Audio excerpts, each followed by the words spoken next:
be in the last seminar before the Christmas break. Today we have Gergely Horvath. Gergely is lecturer at the University of, let me read, what it is? Xi'an Jiaotong-Liverpool University. And this is a joint venture between the University of Xi'an Jiaotong and the University of Liverpool. And today he's going to present a paper. It's called Curbing the Consumption of Positional Goods, Behavioral Intervention versus Taxation. Gergely works in the fields of behavioral economics, social networks, microeconomics in general. And you're welcome. You have around 40-45 minutes plus time for questions. Okay. Thanks. So thank you very much for the invitation. I did my PhD at the University of Alicante, so it's quite close to here. So and that's how I know some of your colleagues. So as Alex mentioned, I'm going to talk about behavioral economics. So this, what I present today, is an experiment actually, which is about policy interventions in a positional good consumption context. So we will try to propose some new policies that, you know, that try to, as the title says, curb the positional good consumption. So the basic problem is that, you know, individuals, they not only care about the level of their consumption, like whether they can consume more or less, but they also care about their relative position in the society, okay? So people try to basically consume expensive cars, luxury goods, just to express their relative position compared to others, okay? So of course, these positional goods, they must be somehow visible for each other because we don't really know what is the income of the other person. Somehow we have to signal our status through the consumption of visible goods. So these visible goods are usually some kind of luxury goods, but you can also, it's not only luxury goods, but it could be also like an expensive wedding or an expensive funeral. So there is a lot of evidence that not only rich people spend on, you know, positional goods, but also poor people spend on positional goods. So you don't need to think about only luxury goods, but also some other ways where everybody basically just expresses their relative position compared to others. Okay, so the problem with this kind of positional goods is that the consumption of these goods leads to welfare losses. Okay, so this has been known since, you know, many years ago, that basically the idea is that if I spend more on positional goods, you know, my friends will also spend more on positional goods, and our relative position just will be the same as before, right? However, we are going to direct the resources towards the consumption of goods that we might not need that much otherwise, okay? So this is the basic idea of the problem of positional goods, that they lead to this kind of welfare losses, okay? So on the other hand, the literature shows that individuals with lower incomes, they spend a larger share of their income on positional goods because they are lagging behind compared to others who have more income, right? So that's why they have to spend actually more money on expensive, their relative position, okay?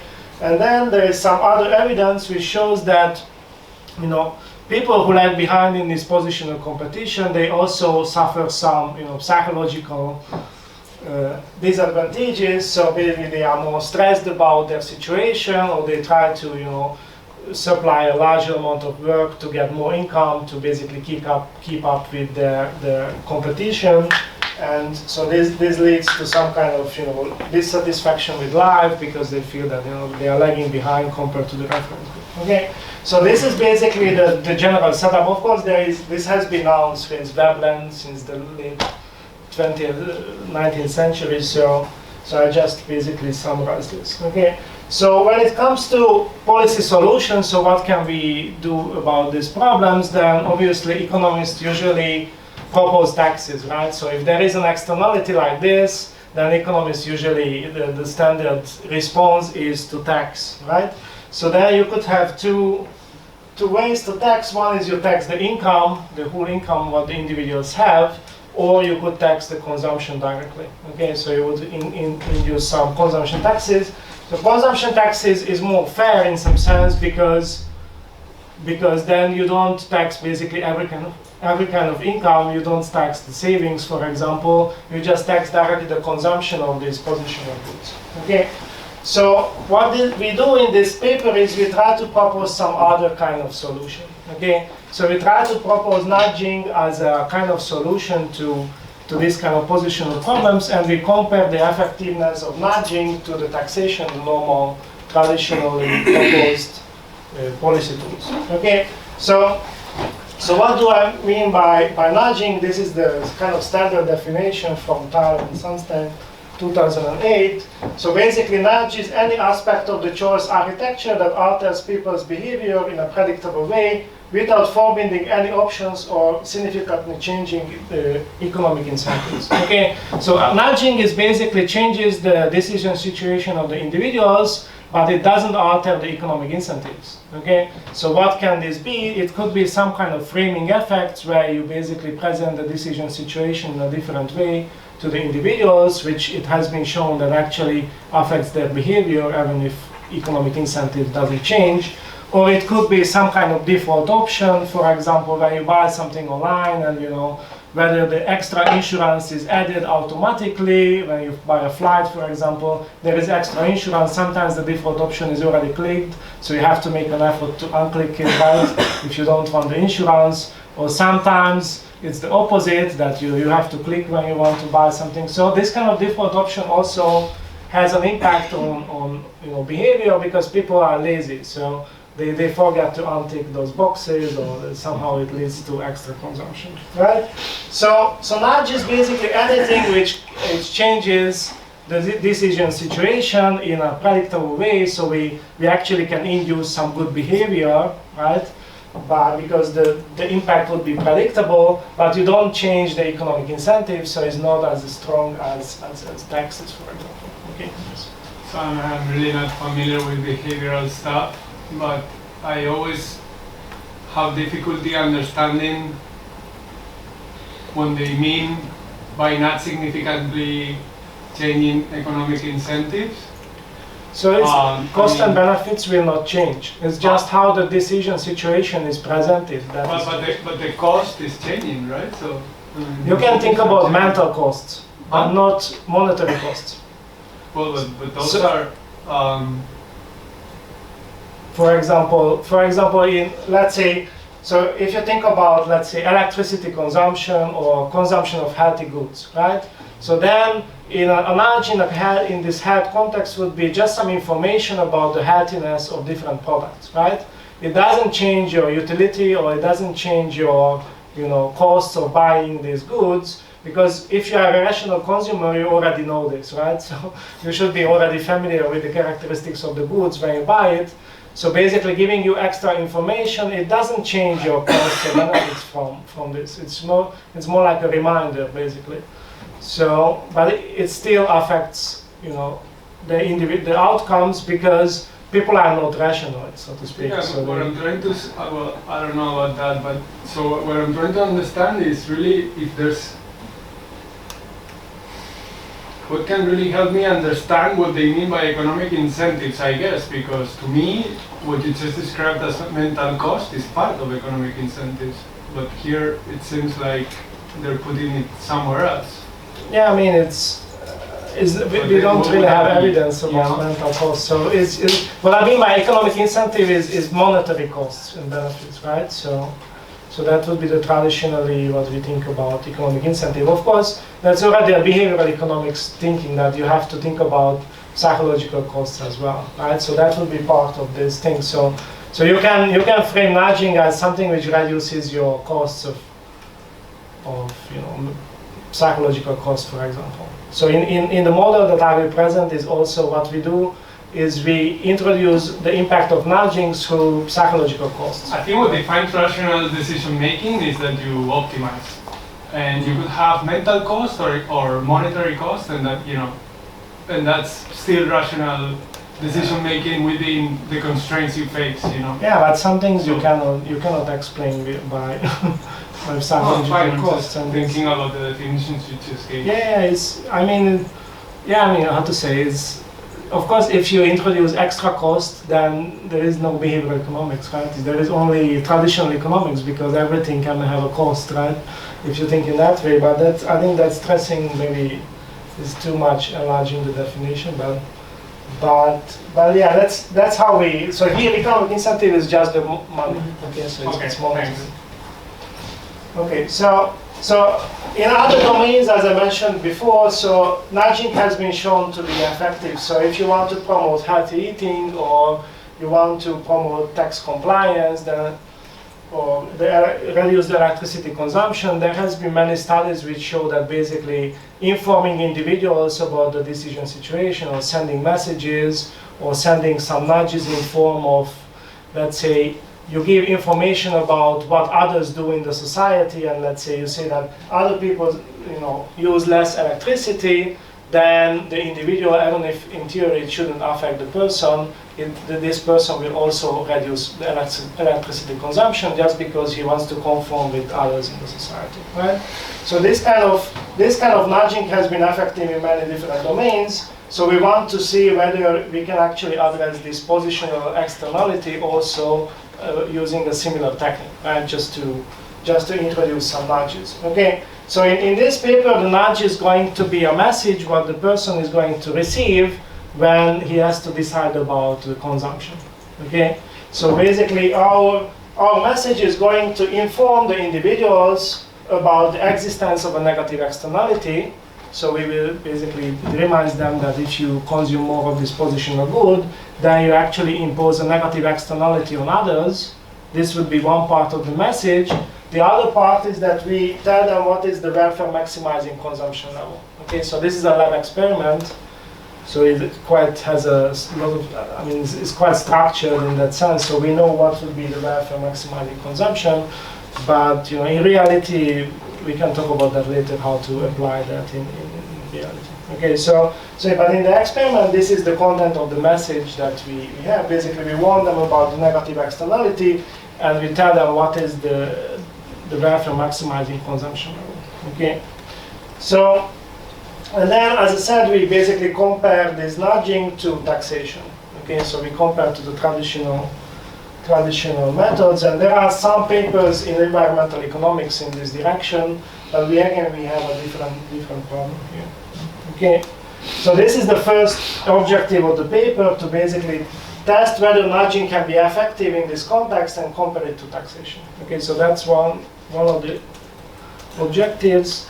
The other objective is we talk about social networks. So given that I work on social networks, and this paper is a part of a project on social networks, so we also have some treatments that basically introduce policy interventions not for everybody in the society, but only for certain individuals in some positions of the network. Okay, so here the motivation is that basically in most of the literature about positional concerns, people assume that individuals compare to everybody else in the society. Okay, so let's say you belong to some group, or you live in some region or in some city, and then they basically assume that you compare yourself to everybody else who live around you.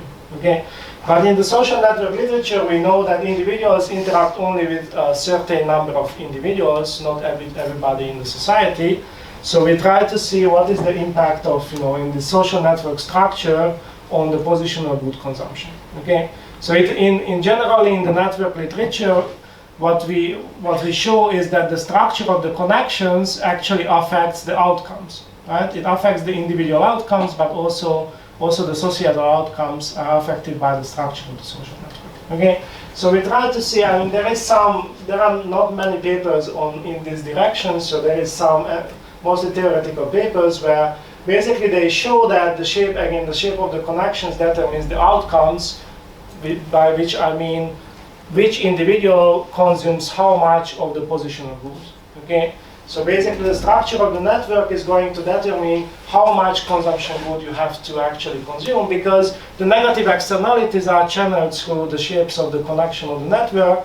So basically in certain position you get more spillovers of these negative externalities than in other positions. Okay, actually the literature, especially this paper by Giglin and Goya, they show that the amount that you have to spend on the positional good depends on a certain centrality measure of your position. It's called Cosmology Centrality, which is basically just the number of neighbors you have, where we compute the number of neighbors, also the direct ones and the indirect ones. Okay, so direct one is my friends, whereas indirect ones are the friends of my friends. Okay, and then there is some weighting as well. So direct friends will get a higher weight than indirect ones. Okay, so this centrality measure is going to basically determine, as I show you in the next slide in the theory part, this is going to determine how much you have to spend on the position of it. Okay, so based on that, what we try to see is whether this kind of network-based targeted interventions can be effective in this context, and we are going to target those individuals who have the highest centrality, because these are the ones who consume the most of the positional good, and they create the largest spillovers to other people. Okay, so we try to, so we have some treatments where we introduce tax or nudging only for the most central individual. We want to see whether this has any effect. Okay, so this kind of in the network literature, this kind of policies are called key player policies, because we only address the key players. Okay, so there is some papers in this topic about crime reduction and basically how you can actually promote the adoption of new technologies in a developing context. Okay, so in these literatures they show that actually if you are a policymaker and you have resource constraints, so you cannot really target everybody in the society, then you should actually target the most central individual, and then the imitation or innovation spreading is going to be the largest if you pick those central individuals. Okay, so we try to see whether we can do something like this in this context. So, okay, so let me go to the theory part. So we are going to use this model in the experiment. Okay, so this shows you more or less what is the structure of the lab experiment. So we will have two goods, X and Y, and X is a non-positional good, whereas Y is a positional good. Okay, they have different prices. It doesn't really matter actually. The theory works for any kind of prices. Okay, so the utility function is going to take this kind of, it's almost a Cobb-Douglas form, but something like that. So we multiply the consumption of X by a function which depends on the consumption of Y. Okay, and this function is basically, it captures the social comparison, which will have this form. Okay, so this depends on the consumption of Y of individual I, and also the consumption of Y by its neighbors. Okay, so the Yj is the consumption of the neighbors in the network. And then in terms of social comparison, basically we make comparison against each neighbor. Okay, against each neighbor. So we sum up what is Yi, my consumption of Y, how it compares to the consumption of neighbor J, and then we take the distance, and then it's summed up over all the neighbors. So we don't average, right? We don't average over all the neighbors, but we add up the relative position to each neighbor. Okay, and then the function has a second term where we assume that you consume Y also for its own sake. Okay, so basically the good what you buy also gives you some utility just because you consume it, right? You use it, but it also has this additional feature of showing your relative position. Okay, so this alpha parameter shows how important this relative positional part is in the utility function, right? So if alpha is 0, then we don't have any negative externality, right? If alpha is larger, then this competition has become stronger. Okay, so that's the idea. So, and then we basically multiply these two. Okay. Then you have a budget constraint, so everybody has an income Z, so this is a standard budget constraint that the price of X is normalized to 1, so basically you maximize this utility subject to this budget constraint, and then you can derive the Nash equilibrium for each person, right? What is the Nash equilibrium consumption? And this term, what you see here, is the centrality measure that I told you before, the Cosmology Centrality. So each person's individual consumption of Y is going to depend on the centrality measure of that person. Okay, so just believe me that this is the centrality measure. Okay, so now compared to the Nash equilibrium, there is also the efficient outcome. Okay, so given that there are negative externalities, the Nash equilibrium is not welfare maximizing, but we have an efficient outcome where you basically disregard all this social comparison part, and you consume the good only for its own characteristics. So your utility function becomes X times Y, and you maximize that, right? That's very simple to maximize. Okay, so this would be, which gives me the efficient allocation, how much I should actually consume of y in the welfare maximizing case, and this is the Nash equilibrium where the people are going to consume. Okay, so in terms of the so this would be in the experiment we have this model for the baseline treatment, and then we introduce some taxes. Okay, so we introduce some taxes. The tax is basically, we tax the consumption of the positional good only above the efficient amount.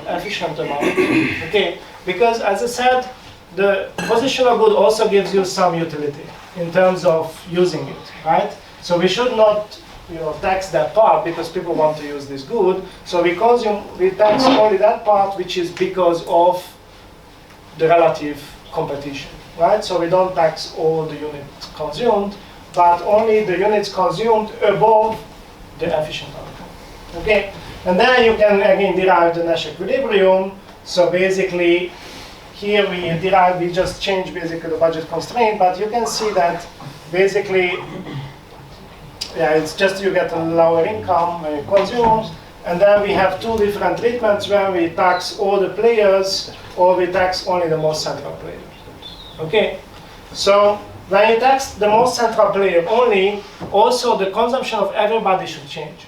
Okay, so that should be clear that you tax only one person, which I will talk about later. So you only tax one person, but it should change the consumption of everybody because there are spillover effects, right? If the most central, that's what we want to achieve actually. We want to reduce the consumption of the most central player, and then that creates, spillovers for the other ones. Okay, so when I say tax, what I mean is basically the monetary incentives. Okay, so you don't have to take it literally that we are going to tax only one person and how to implement this tax, right? We just want to change basically the incentives, the monetary incentives of that person. Okay, so in terms of the nudges, so we could actually use a similar model.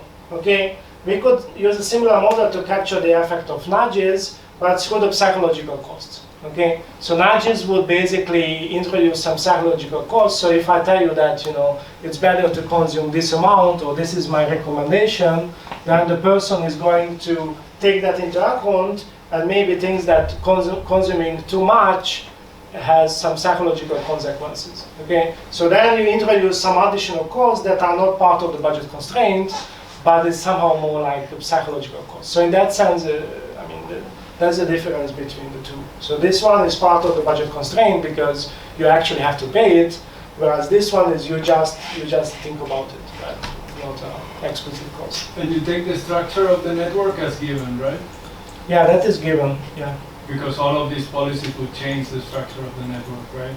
Yeah, we also have a paper like that, but it's more like a simulation, so not in an experiment. Because then when everything changes, it's because it's quite complicated. So we just have a simulation for that. Okay.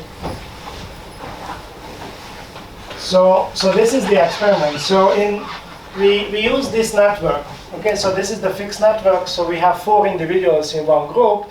A is the most central individual. He has the most links, but also in general is the most central individual. And we take this specific network because first of all, there is heterogeneity in the positions, right? So A is the most central, B and C are symmetric, and they are less central, whereas D is, we call periphery because he has only one connection.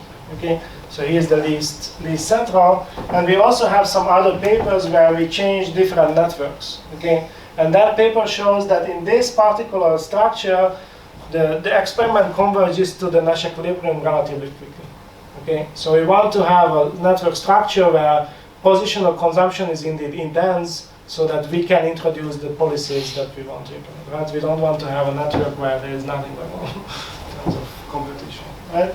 So, and other than that, basically the experiment follows the theory I just showed you. Right? So we have 2 goods, X and Y. The price of Y is 2. The price of X is 1. Individuals have 200 units that they can spend on these 2 goods, and then the utility function is the same. So here in the experiment, basically, you make consumption choices, and based on your consumption choices, you get utility points.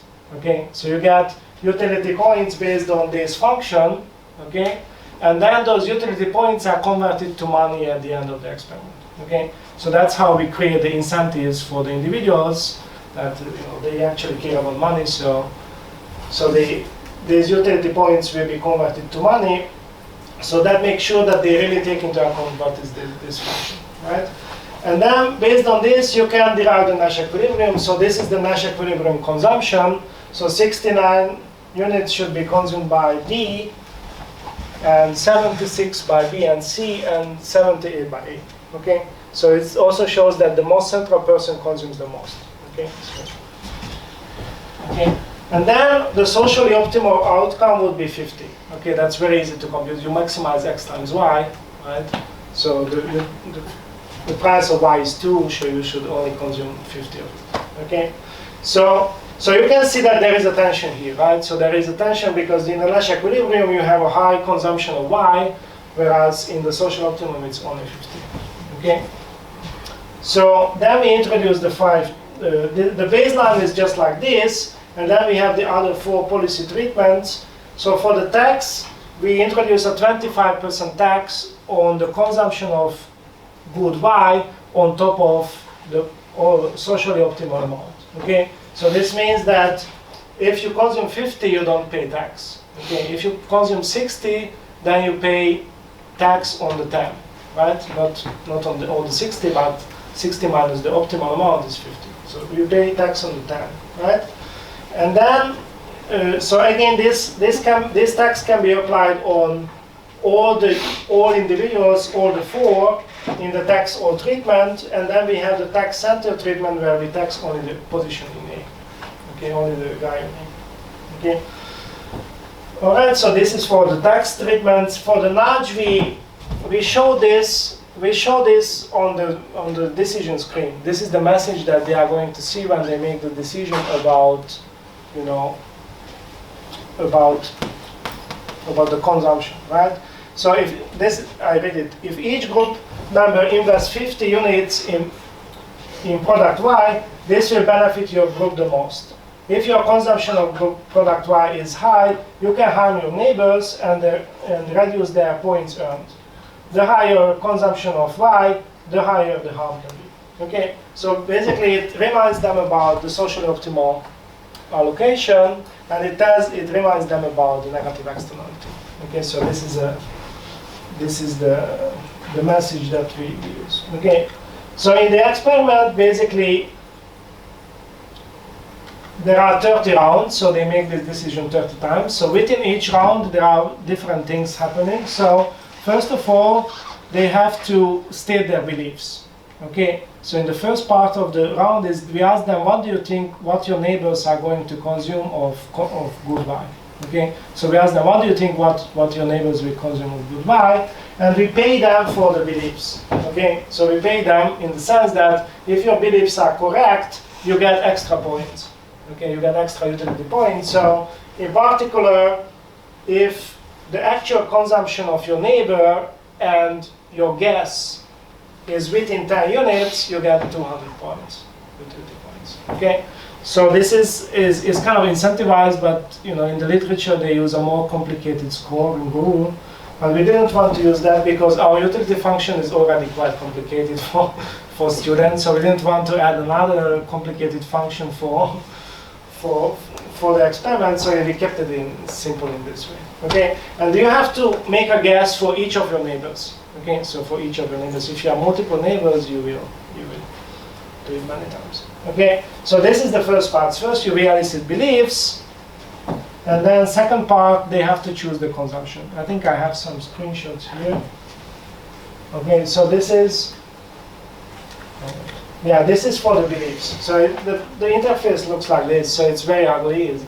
It's used in Z3. I mean, we use the Z3, which was invented like 15 years ago. So it reflects the outfit of the screen, right? So basically, this is where you have to guess. So if you are in this position B, you are reminded about your network position, right?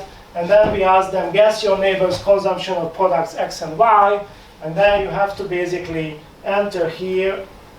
You are in position B, you have to enter your guess for A and C. So you enter these two guesses in terms of the consumption of Y. Then you can click this button and you see that based on the budget constraint, what will be the consumption of X that implies. Okay, we have to ask X and Y always because we cannot just let them to think about Y, because then that creates extra competition, right? That creates extra demand effect. We call that demand effect because we guide them to think about that Y, right? Not X. Okay, so this is how you guess. Once you completed the screen, you can decide about your consumption. Okay, so then you just have to enter one number, how much Y you want to consume, and then you click on the check X, and then we come through the budget constraint, we compute what would be the X consumption that applies. Okay, again they are reminded about this, and then in the nudge treatments there will be a message here which shows the text I showed you before. Okay, so that's the idea. In the tax treatments, you also have how much tax you have to pay based on this consumption. So you click this, and then also the tax will be here. Okay, so that is how this is implemented. Okay. So yeah, as I said, that's why we use the quiet treatment. So yeah. So then how we pay the individuals? Given that we have 30 rounds, we just take 2 random rounds, and the average of that is paid. Okay, so that keeps the incentives quite high because every round counts a lot. So okay, then once they decided, and everybody decides the consumption, we give them some feedback. Okay, so we remind them how much consumption you have chosen, how much your neighbors have chosen, and then what is your payoff from this round. Okay, there is another screen where we give them the feedback about the decision. Okay, so we have 11 to 15 groups per treatment. Okay, so one group is one network. This is 4 individuals. So we have in total 260 subjects who participate in the experiment, and the average payoff was 104 Chinese yuan, which is about 15 euros. Okay, for one person, and the experiment took 2.5 hours. Okay. And we do this in China at my university. Okay, so now I will go through the results. Okay, so there are 2 parts. One, we talk about consumption, then we talk about welfare. Okay, so welfare is the total utility points that people gain. Okay, so I don't know how much you can see the colors. Okay, so I show you basically how the consumption of Y evolves over the 30 rounds.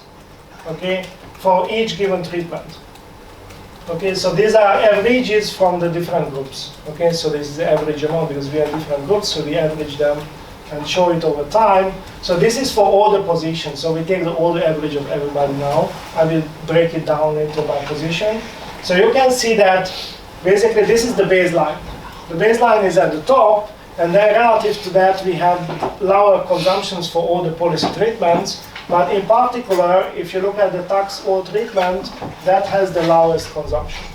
Okay, and then we have the nudge all treatment is the green line. That is very close to the tax all, at least for the first 20 periods, and then there is a declining effect. Okay, so here there is a little bit of convergence towards the baseline, whereas when we only target the central persons, there of course the effect is lower. That's expected, right? And then you can break this down by, maybe it's not so readable, but I just tell you what is the idea here. So we break this down by the positions, by the network positions. So you can see that for the center A, the position A, of course, all the interventions have a large impact. Okay, whereas for the other two positions, basically we see that only the interventions on all the individuals have some impact. Okay, so when you treat only the center, there is not much spillover effect for the other two. Okay, there is not much spillover effect for the other two.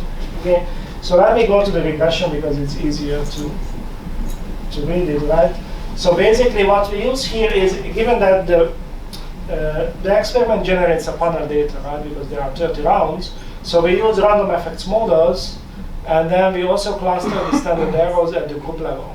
Okay, so we take into account that individuals who are in one group, they somehow affect each other, and then we control for the period because there is some trend, right? And then we control for the age and gender of the individuals, And then we introduce the treatment dummies. Okay, so there are treatment dummies. So in the first column, we combine all the positions, and we control for the positions as well. And then we break down this by positions. Okay? So you can see. So let's look at the different policies. So if you look at tax all and notch all, so they have, both of them has a significant negative effect on the consumption. Okay, so they are quite large effects. And then you can see that by positions we also have that the periphery, the node D is the one which is affected the least by this all policies. I don't know why that is the case, because everybody is treated, but for some reason periphery is affected the least, whereas the other two positions they are affected more. Okay, and then you can also see that basically nudging works, right? So nudging, which doesn't change basically the economic incentives, that also works quite fine. So actually the differences between these coefficients is not significantly different. So they are quite similar. Okay. So once you look at the center treatments, as I told you before, so here we have a positive significant negative significant impact only on the center. Okay. So these two coefficients are significant, but well, if you look at the other two ones, they are not significant. Okay, so basically what we find is that there is no spillover effect from the center to the other ones. Okay, so in this strategic situation, there is complementarity. So if you consume less, I also have to consume less. Okay, but we don't find a large impact of this kind of spillover. Okay, so. And that could be because of negative externality. So later I'll show you in the payoffs that actually those people who don't react, they benefit, right? Because they gain relative position, because the center decreases the consumption good, whereas the other ones, they don't decrease. So they gain relative position. Okay, so their payoff will be high. Okay.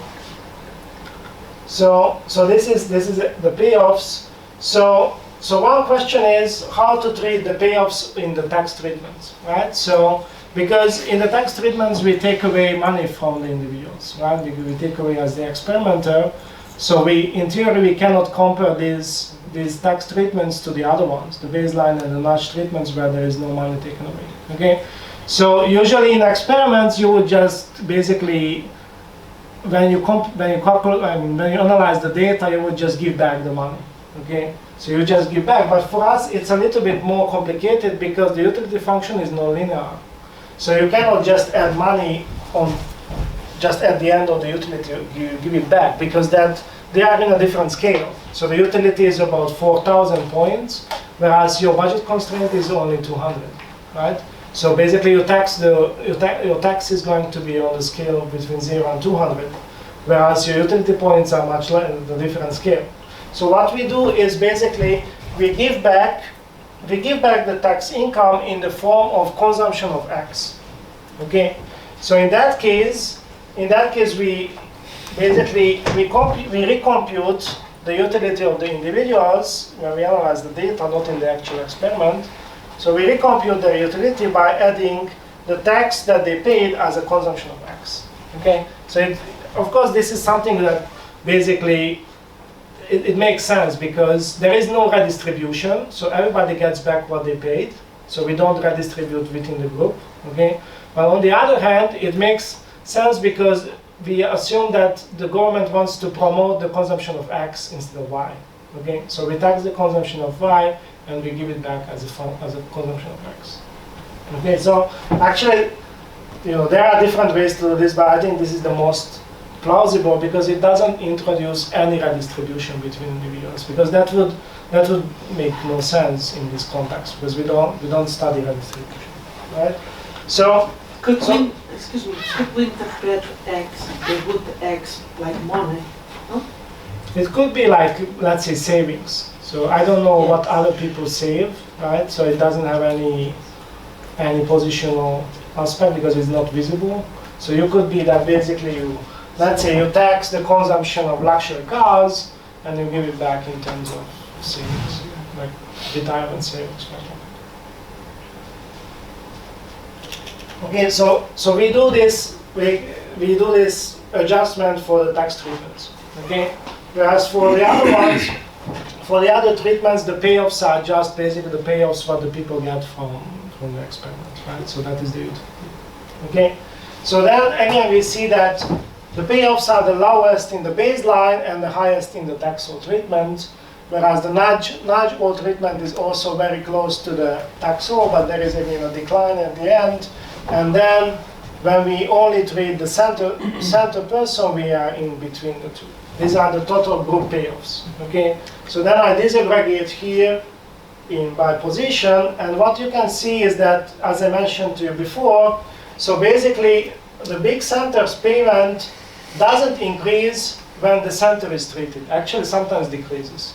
Okay, so we treat the center, but he lowers the consumption of positional good, and he will suffer because of this. Okay, because there is no spillover for the other positions, so the other positions consume more of the positional good, they gain relative positions, so their payoffs are higher.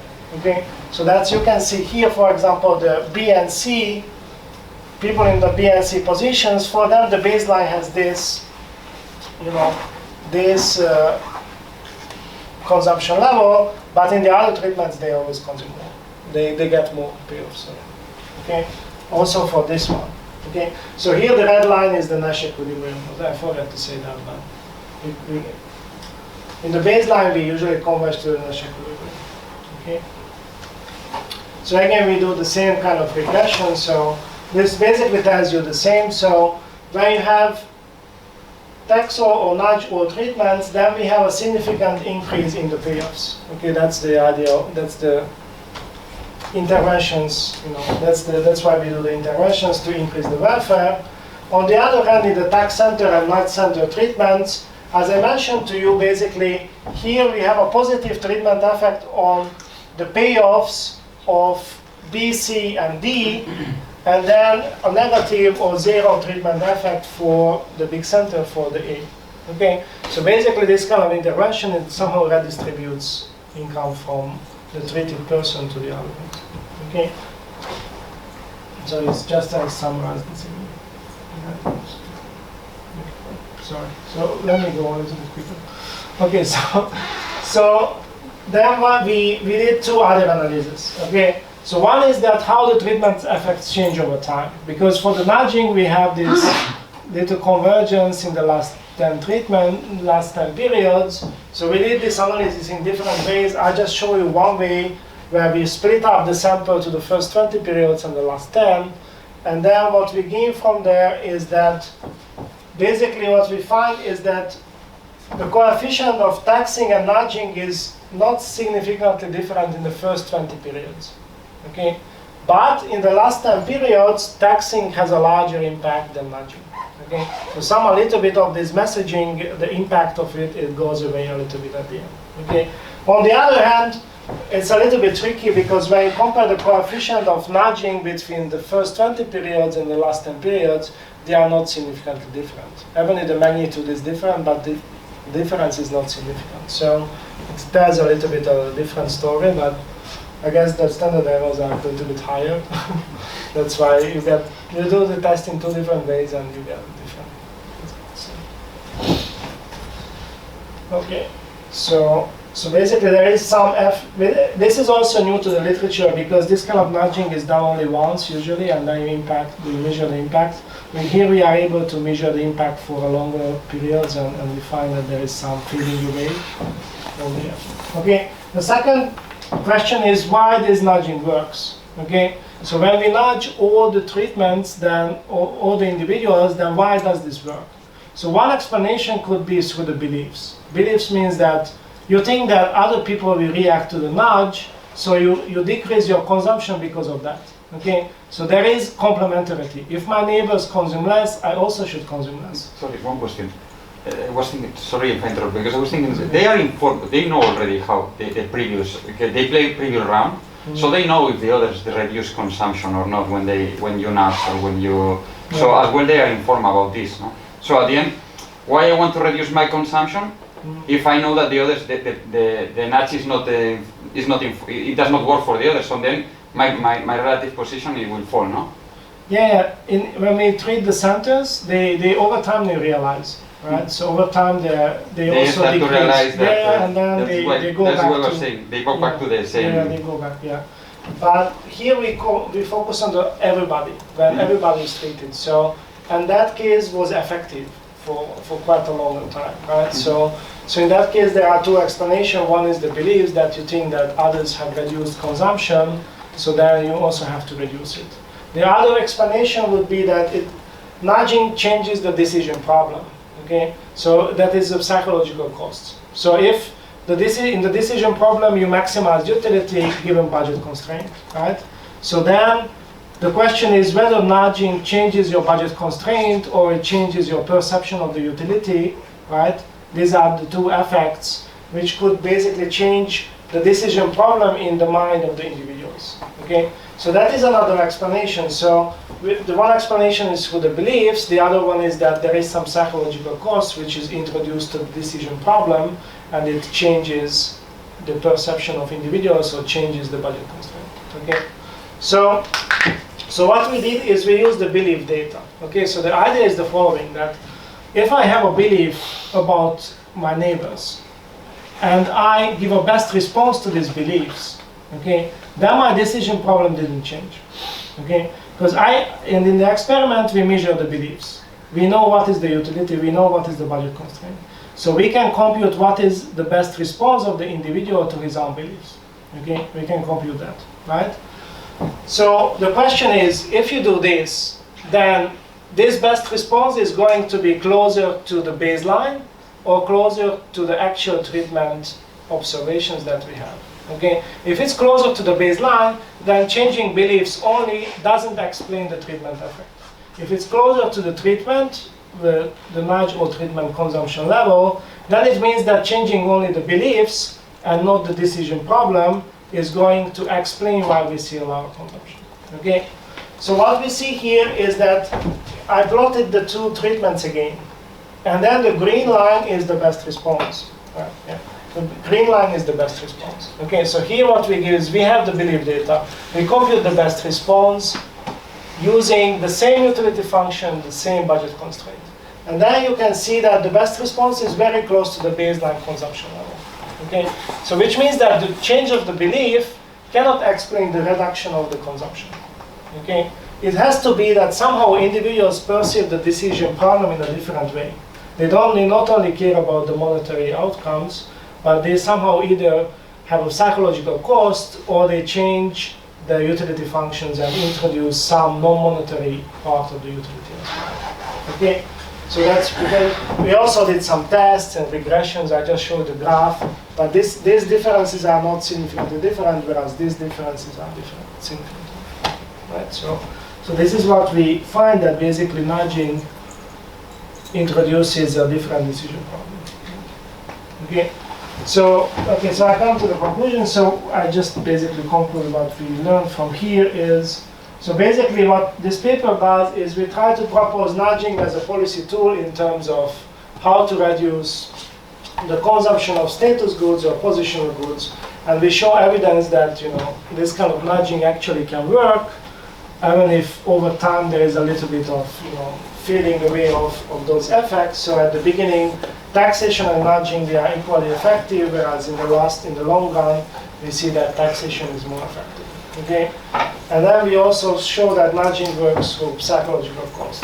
Okay, and in terms of targeting only some part of the population is not a very good idea because there are no spillover effects. Okay, so basically those targeted individuals, they will be worse off because they lose relative position. Okay, so in the other papers where they study this kind of targeted policies, they always look at situations where we have complementarity and positive externality. So if other people do more, put in more effort, I also have to put in more effort, right? And this benefits all of us. Whereas in this situation, we have complementarity, but there is negative externality. So we show that in this kind of, and there is negative externality, we don't have spillover effects.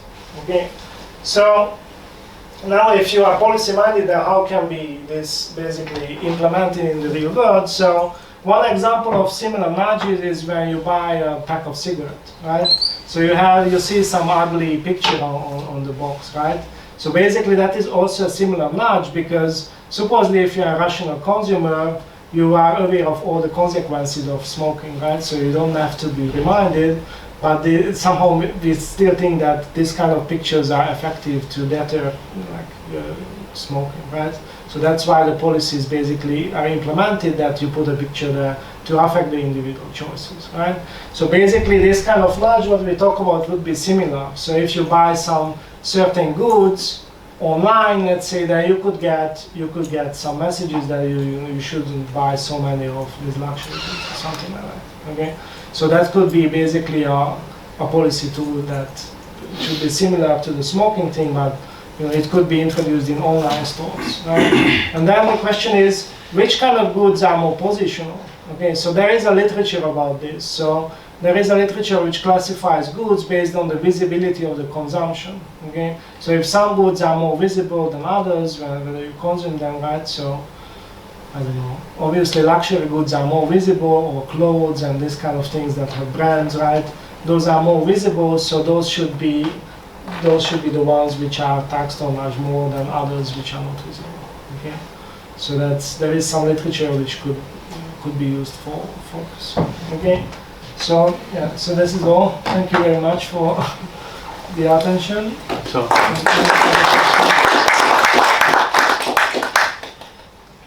any questions? Yes, I have a problem to connect with reality that says the optimal value of Y is 50, no? And in reality? Yeah, I mean, in reality, as I said, there is some literature which classifies some goods. So you can, I don't know what could be exactly the target value. You can, in terms of comparing different goods, you can think that, I don't know, buying expensive jewelry could be maybe the target level is not so high as buying something else which is not so positional. So I'm not sure. Of course, it's a little bit like paternalism. We have to decide for each goods how much you have to buy. So we don't have the target, but somehow taxes are also determined, right? So the same problem exists with taxes, right? So if you tax different goods, then you have the same problem. I suppose there is a way to to determine which kind of goods should have a higher tax. So, I'm not an empirical person. Now, I think about the application. I mean, I guess online shops make money by selling positional Sure. goods. So why should they nudge not to sell? Yeah, I mean that's where the government comes in, right? So like imposing to every online shops in the world. Yeah, something like that. So I guess the cigarette companies don't have incentive to put ugly pictures on the boxes either. So it's the same problem. Yes. At the end, this has to do with some alternative way to internalizing, our negative externalities. Right, right. Not only to do with this stuff of positional goods, but in more general terms, no? Right, right. And at the end, the mechanism, maybe it has to do somehow with altruism or guilt because of the cost you impose on others.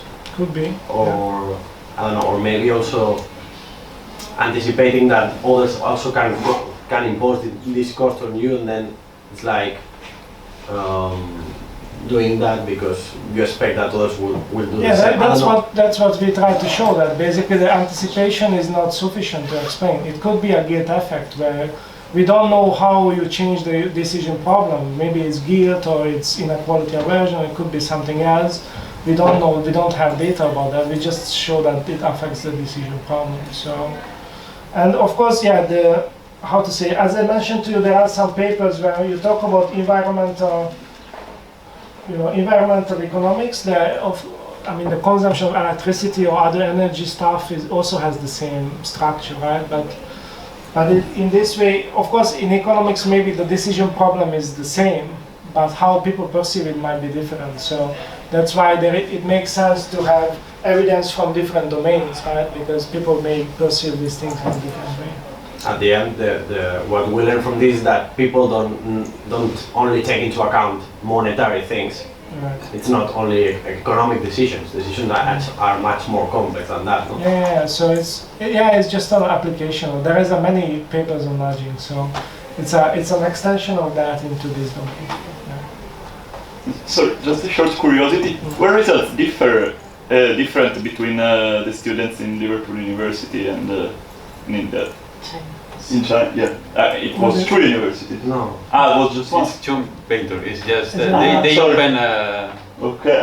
It's The students receive 2 degrees. Sorry. One is from, Okay. it's from Liverpool and the other. it was interesting maybe also to compare if nudging works differently for students from different cultures. Yeah, it would just- be interesting too, yeah. because here most of the students, I would say 98% of the participants are Chinese. Okay. So So you play.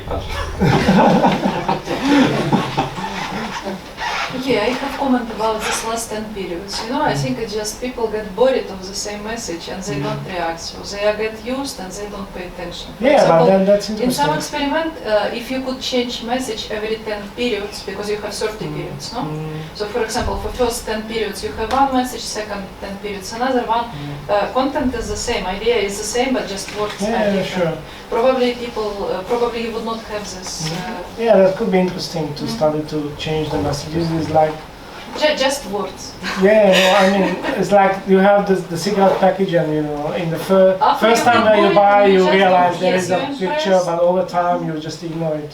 Yeah. But that's something also interesting to study, because there is no evidence whether it happens or not. Of course, we can we can rationalize it. But No, if you could repeat the same There is experiment, evidence. just making yeah, this. making more alternations. So any other question? So thank you very much. Okay, thank you.